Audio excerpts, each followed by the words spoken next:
Welcome to another edition of James Was Blinded by Being Way Too Positive, and it turns out he was wrong about another game being the best thing since sliced bread, so let's just get into this dirty thing.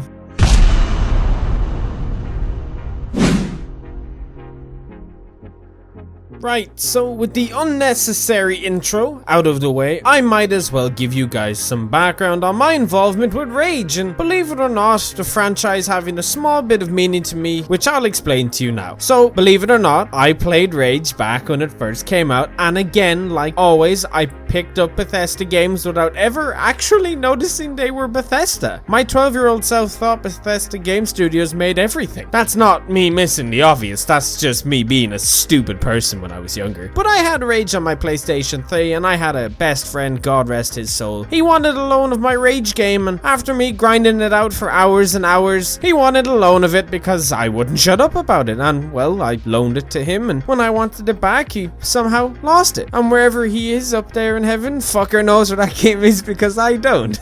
It's been like 7 years now, but he gave me his Modern Warfare 3, and I was happy. Anyway, this is somehow besides the point. I just had quite a connection to this game, I guess in a weird nostalgic way, but when I heard Rage 2 was coming, boy, to say I was excited was an understatement. I made 2 videos on it a year ago. You could probably find them on my channel, and as someone who really did enjoy the first one, I was hyped, and so I bought the game full price. Just a base game. I didn't get the deluxe or collector's edition or anything. And I've about 10 to 12 hours on PlayStation 4. I've completed the main quest. I'm halfway towards platinum, and there's still a ton of side stuff, and it just hasn't lived up to the hype I originally gave it. Maybe some part on my end, I guess. I am Irish, so maybe that has something to do with it. I'm just waiting for a spring of luck to hit with Bethesda, but it's never coming anymore. They seem to really be straying off the normal path, but I was hyped anyway. So I'm gonna go into my reasons, another bunch of reasons for Bethesda on why they're gonna blacklist me forever. So let's go to it.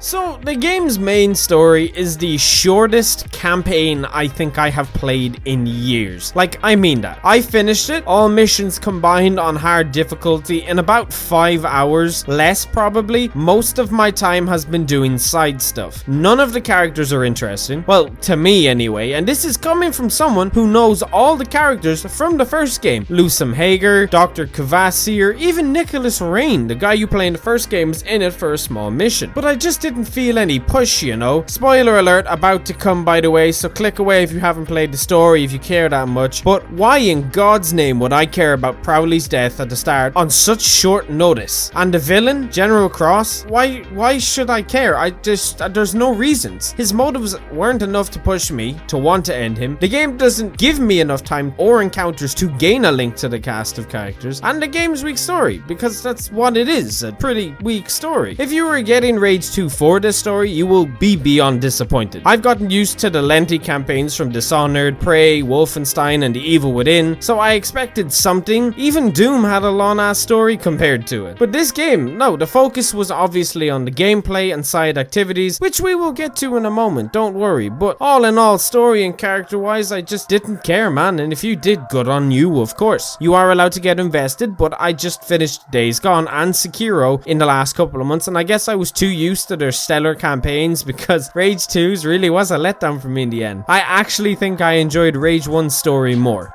So now for the long part of this video, this discussion, this sole point on the gameplay. So let's talk about the map and the stuff you can do on the map. There are a ton of side stuff to do. So many bases to clear. Let's just name some of the stuff you can do in the game, because there actually is a lot to do. There is roadblocks to clear, bandit camps to wipe out, substations to clear, ambushes to hunt down, crusher nests to fight, normal mutant nests to clear out, racing, mini games in the bars, mutant bash TV, bounties to do, ranger beacons to find. The map is filled with tons of each one of these activities. Oh, and then there's the arcs, the main things you have to find. They grant you new weapons and new nanotride abilities, so you can stop being a scrub across the apocalyptic wasteland, you noob. The game heavily rewards you for exploring too. You will struggle in the game. I played on hard. Some parts are too easy, some parts are too grindy, but I found my experience to be much more lenient towards it was far too easy for me getting through the game with certain abilities, but we'll go on to that later. Making them harder than necessary, but clearing camps rewards you with feltrite and money. This is what will make the game significantly easier for you because you'll have a lot of this after getting a bunch of storage containers from clearing a bunch of these locations. You need both to get upgrades and so forth. You also need interfaces for your nanotrite abilities to upgrade, weapon cores to upgrade your weapons, and life glands for the cyberdock. There's loads of stuff to upgrade on the side. You can definitely tell the game was focused around the side content. I got overwhelmed at one point with how much there is to do in adding towards your character becoming more powerful and so forth, but you soon find a pattern. Usually with games there's some form of replayability, like being able to do these activities different, but the repetitive nature of shooting stuff starts to kick in soon. Your experience might change a bit when you do a new game, due to the fact that you will find different arcs and level up different things, but you always end up using the same gun to clear out enemies, lobbing a few grenades here and there and whacking people with the few abilities you have, because the pistols in the game you're given, man, are awful, and there's just no incentive to use anything other than the assault rifle and shotgun when they're somewhat upgraded, because they're just great. Now, of course, some people will find all this incredibly fun to do over and over again, but it does become somewhat stale, for me at least anyway. I need some sort of progression to work towards, a goal intended in the end, but I've nearly everything upgraded fully, barred a couple of things I will not use. Once that's done, what's my incentive to keep clearing other than getting the platinum trophy? That's the problem. There isn't much. There's no epic loot to go and find, no variations of the weapons or abilities outside of upgrading them. It's actually quite simple and shallow. It becomes me just killing bandits, getting some junk, rinse and repeat, and the thing is, I love grindy games when they are done well. I love repetitive gameplay, but I know once I get my last few upgrades, I will struggle to come back to this. I compare it more to some games like Destiny. Destiny has a lack of content, but there is incentive for me to play in different ways with the 3 types of classes you can play as. With Borderlands, there's 4 different characters you can play as. In this, there's only one way you can really play the game, and that is to go in and shoot stuff. The only skill dictated around stealth is to do 5 times the damage to an unaware enemy, but then everyone else knows you're there. Now again, I'm not dictating what anyone should feel towards the gameplay, but this really does become a problem when you realize this is a $60 game. More depending on region, it was €70 for me here in Ireland. It's pricey. With me only being able to get 10 hours of good gameplay and having done really everything, that really doesn't seem worth the cash price in my eyes, and I am one to be positive, overly positive at times when it comes to Bethesda and their games. I know a lot of people are enjoying this game, but man, why is the BFG locked behind a $20 paywall when really it should be in the game? I know games have other editions and so forth, and they need to make more money, but like, I'm playing on hard and I nearly have all the skill trees done for all 3 characters. Most of the upgrades I need for the guns I am using that are any worthwhile using, and what else do I do bar kill, kill, kill? Even in Skyrim, I've some quest I'm working towards, some loot I want, something to achieve. None of the NPCs in Rage 2 are anyway which interesting, and a lot of it ends up you just sitting there listening to boring dialogue because I just don't care about them. Of course, a lot of these games like Skyrim have NPCs like this and stuff, but man, at least you could skip through it. Like, it just gets so boring listening to some of these guys rant on about stuff you just don't care about. And if you do care about it, that's perfectly okay. Just, I'm going to assume most of you won't. But I can't compare this game to an RPG because they are both so different from one another. It's kind of nutty, but I hope you guys understand what I mean about the overall gameplay and how I feel about it and all that kind of stuff, because there is no end game in this game, and that to me is a problem.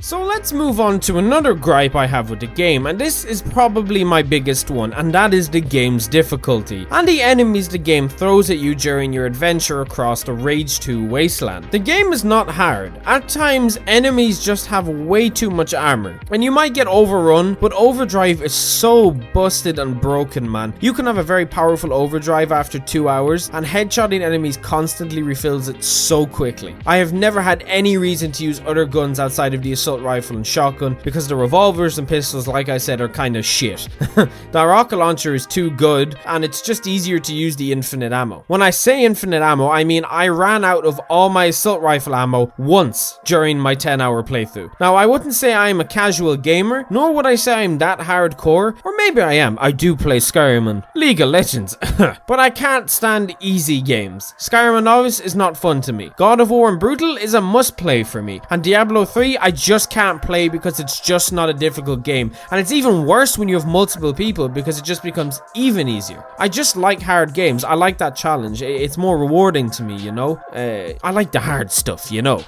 But you would expect hard to be something somewhat hard, you know? But it turns out the only real struggle I had was chipping the armor off of the Authority Shrouded figures. But I'm sure not everyone probably finds the game that easy. Another gripe I have with enemies is the bosses you fight. Man, they are pretty much all dreadful. And I mean that when I say that. I am not being over exaggerated or anything here. When you're playing on the third highest difficulty, you would expect something. The Authority sentries are turrets that stay in one place with 3 or 4 types of attacks. Just stand behind a wall and jump when the pulse comes out. That's it. The cyber giant yokes are so easy to fight. You hit the weak spot in the center when they stand still, while you shoot the power cells on their backs. They don't attack you in this stage because they're in a stunned position. And here's the thing, every time you chip away at one, it'll just stand there, scream at you for a second, give you time to shoot the center again, to where you then stun it again. Then you hit the backpack, and it's way too simplified, man. And don't even get me started on the main bosses, boys and girls. Holy Christ. The Cross boss fights from General Cross is so bad. And the final boss, it is laughable. I felt like I was playing against a boss from Spyro. I like bosses with stages, but Jesus. When the hardest part of the final boss is the enemies it throws at you outside of the boss itself, you know you have a real problem. But yeah, the game just isn't that hard to me. To me, the only time I struggled was when it just took me way too long to chip away the armor off the Authority figures. And some of the attacks did a ton of damage, but there wasn't really too much to it.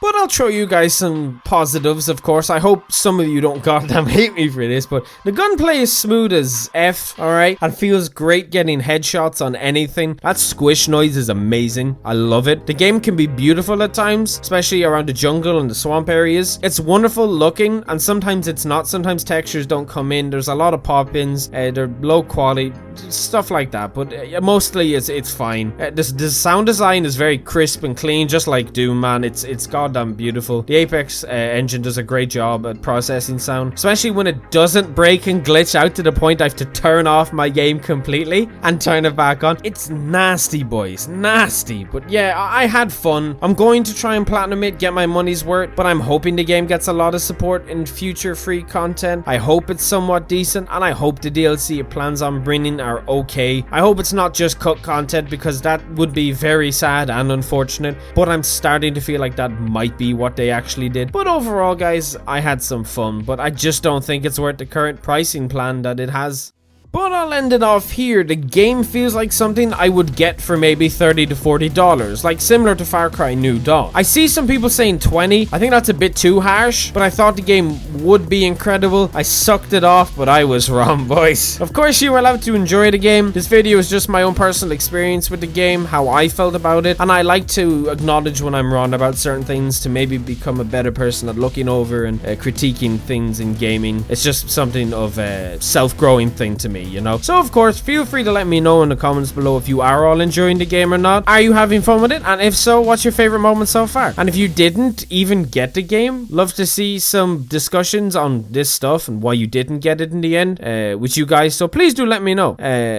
I'm going to try and make more of these types of videos and get better at them. I always find it weird sharing my opinion outside of killing NPCs in Skyrim. So if you did make it this far, thank you for listening. I do appreciate it. It's also a significantly longer video than what I usually put up, but I hope you enjoyed it anyway. But as always, guys, if you did like the video, then leave a like, and if you didn't like it, leave a dislike. Your feedback is always appreciated towards my channel, and if there's other games you want me to look at, let me know. But as always, I hope you all have a wonderful day, week, month, or year, and I will see you all in the next one.